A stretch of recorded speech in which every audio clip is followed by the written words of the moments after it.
पोखरा, नेपाल, साल 2013। एक शांत सी गली, एक छोटा सा क्लिनिक और एक यूनानी डॉक्टर, नाम डॉक्टर शाहरुख। मोहल्ले के लोग उसके पास दवाई लेने आते हैं। उसे शरीफ और पढ़ा लिखा आदमी समझते हैं। बिल्कुल किसी को शक तक नहीं कि ये डॉक्टर असल में भारत का सबसे वांटेड आतंकी है, जिसके सिर पर लाखों का इनाम है, जिसकी तस्वीर भारत की हर एजेंसी की फाइल में चिपकी है। आज जो आप सुनेंगे शायद ही किसी ने आपको इस तरह बताया हो।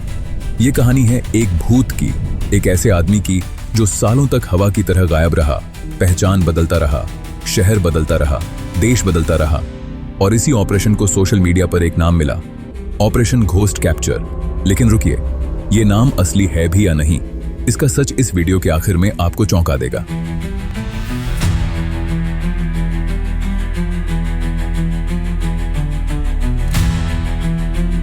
पहले चलिए शुरुआत से। इस डॉक्टर शाहरुख का असली नाम था यासीन भटकल।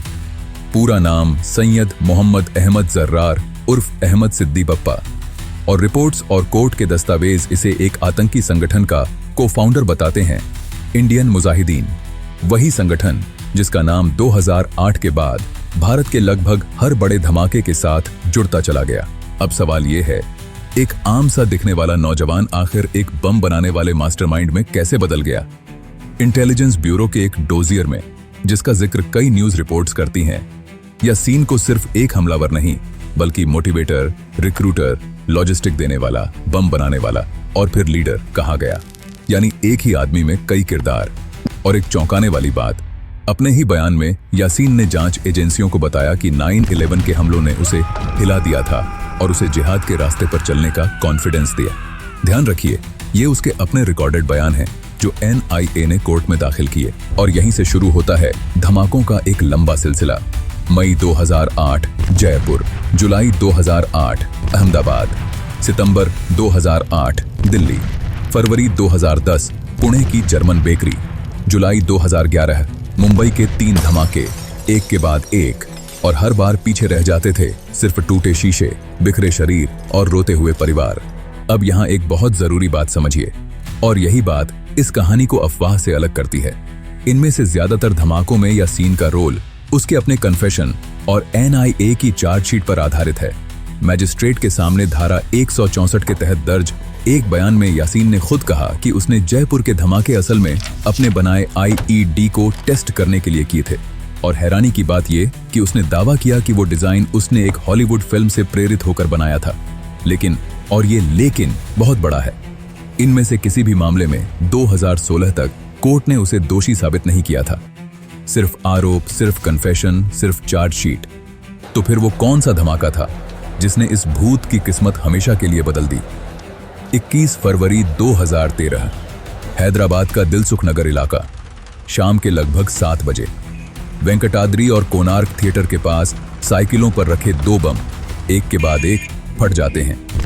कोर्ट के दस्तावेजों के मुताबिक इस हमले में 18 लोग मारे गए, और उन 18 में एक ऐसा बच्चा भी था जो अभी इस दुनिया में आया तक नहीं था। 130 से ज्यादा लोग जख्मी हुए। जरा रुकिए और सोचिए, एक आम सी शाम, लोग सिनेमा देखने निकले थे, चाय पीने रुके थे, घर लौट रहे थे, और कुछ ही सेकंड में सब कुछ खत्म। ये वो लोग थे जिनका इस लड़ाई से कोई लेना देना नहीं था। यही वो केस था जिसने यासीन भटकल को सबसे ऊपर, एजेंसियों की मोस्ट वांटेड लिस्ट में सबसे ऊपर ला खड़ा किया। लेकिन समस्या ये थी, यासीन को पकड़ना नामुमकिन सा लग रहा था। सोचिए जरा, एक आदमी जो हर कुछ महीने में पहचान बदल देता है, जो कभी इंजीनियर बन जाता है, कभी डॉक्टर, जिसे पहले भी कोलकाता और मुंबई में हिरासत में लिया गया, मगर वो अपनी असली पहचान छुपाकर छूट गया। एजेंसियां उसके पीछे थीं, मगर वो हर बार उनके हाथ से फिसल जाता था, जैसे सच में कोई भूत हो। इंटेलिजेंस सूत्रों के हवाले से रिपोर्ट्स कहती हैं कि दिलसुख नगर धमाके के कुछ ही महीनों बाद यासीन भारत छोड़कर नेपाल में जा बसा। फोन इंटरसेप्ट और कम्युनिकेशन के आधार पर एजेंसियों को बस इतना पता था कि वो नेपाल में कहीं है, बस कहीं। मगर पूरे नेपाल में एक आदमी को कैसे ढूंढें जो अपना चेहरा, अपना नाम, अपना पता सब छुपाकर बैठा है? अगर आप उस इंटेलिजेंस ऑफिसर की जगह होते, जिसके पास सिर्फ इतनी सी जानकारी हो कि टारगेट नेपाल में है, तो आप क्या करते, कहां से शुरू करते? और यहीं पर आती है इस पूरी कहानी की सबसे फिल्मी, सबसे चौंकाने वाली कड़ी। टाइम्स ऑफ इंडिया की एक डिटेल्ड रिपोर्ट के मुताबिक, और ध्यान रखिए ये नैरेटिव अनाम अधिकारियों पर आधारित है, कोर्ट का सबूत नहीं, एजेंसियां यासीन के परिवार की हर चिट्ठी, हर संपर्क पर नजर रखे हुए थीं। और एक दिन उनके हाथ लगा एक लिफाफा, पैसों से भरा एक लिफाफा, जो यासीन ने दिल्ली में अपनी पत्नी जाहिदा को भेजा था। बस यही एक चूक, यही एक छोटी सी गलती। उस लिफाफे पर लिखा भेजने वाले का पता सीधे पोखरा, नेपाल तक ले गया। महीनों की तलाश, करोड़ों की मेहनत, और आखिर में जो टूटा वो एक चिट्ठी से टूटा। एक पति का अपनी बीवी को पैसे भेजना, यही उसकी सबसे बड़ी कमजोरी बन गई। लेकिन ये सिर्फ शुरुआत है, असली सस्पेंस अभी बाकी है। पता तो मिल गया, मगर पक्का कैसे हो कि वही आदमी यासीन है? यहां काम आई नेपाल पुलिस। रिपोर्ट के मुताबिक नेपाल पुलिस ने चुपके से उस पोखरा वाले पते के बाहर यासीन की तस्वीर खींची और भारतीय एजेंसियों को भेजी। और जब वो तस्वीर भारत पहुंची तो किसी को कोई शक नहीं रहा, क्योंकि उसके चेहरे पर मौजूद वो 3 निशान, वही पुराने पहचान के निशान, सब कुछ साफ कर गए। ये वही आदमी था। अब बस आखिरी कदम बाकी था, पकड़ना। और भागने का जरा सा भी मौका देना मतलब फिर से सालों का इंतजार। 28 अगस्त 2013 की रात भारतीय और नेपाली एजेंसियों की एक संयुक्त टीम पोखरा के उस ठिकाने पर पहुंचती है और वहां उन्हें मिलता है यासीन, और साथ में एक बोनस भी, उसका साथी असदुल्लाह अख्तर उर्फ हड्डी। दोनों को गाड़ियों में बिठाया जाता है और मूसलाधार बारिश में बिना एक बार भी रुके सीधे भारत नेपाल सीमा की तरफ निकाल लिया जाता है। एक भी पड़ाव नहीं, क्योंकि यह शिकार किसी भी हालत में हाथ से नहीं जाना चाहिए था। 29 अगस्त 2013 की सुबह बिहार का रक्सौल बॉर्डर, यहां NIA औपचारिक रूप से यासीन भटकल को गिरफ्तार करती है। पहचान की पुष्टि के लिए कर्नाटक पुलिस की टीम तक बुलाई जाती है और उसी सुबह तत्कालीन गृह मंत्री सुशील कुमार शिंदे सार्वजनिक तौर पर इसकी पुष्टि करते हैं कि यासीन भटकल को इंटेलिजेंस एजेंसियों ने सीमा के पास ट्रेस कर लिया है। मगर पकड़े जाने के बाद भी वो भूत इतनी आसानी से हार नहीं माना। जब उससे पूछताछ शुरू हुई तो उसने पहले खुद को एक इंजीनियर बताया जो नेपाल में किसी प्रोजेक्ट पर काम कर रहा है।